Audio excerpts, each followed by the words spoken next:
Technically, this video is not a refutation of atheism, but of its most popular form, called metaphysical naturalism. This is the view that the physical world is all that there is, was, or ever will be. Under this view, supernatural entities like God and angels do not exist. Now, one problem with this view in its simplest terms is that it flies directly in the face of our best established scientific laws.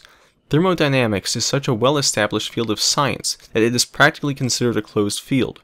No new discoveries are expected that could potentially upset the laws of thermodynamics. This is different than something like genetics or evolutionary biology, by comparison extraordinarily speculative, as they are only somewhat understood, and scientists are looking to understand them further. Now think of the first two laws of thermodynamics. The first law states, the total energy of an isolated system is constant. Energy can be transformed from one form to another, but cannot be created or destroyed.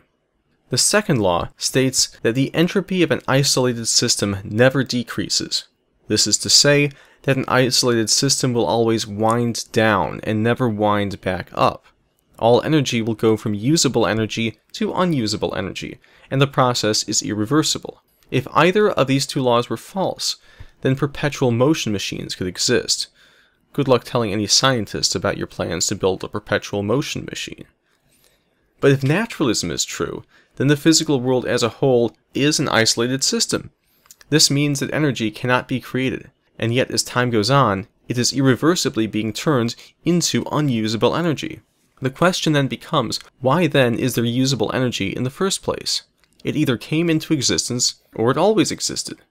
If it came into existence, then that would violate the first law of thermodynamics.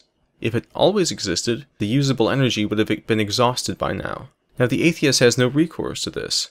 With a theistic system, however, the problem disappears. We can define the laws of physics not as these inviolable laws, by definition, but as descriptions of how a physical system operates when left to its own devices. With a supernatural entity like God, we have an explanation either for an eternal universe or for a beginning of the physical world. Atheists have no explanation.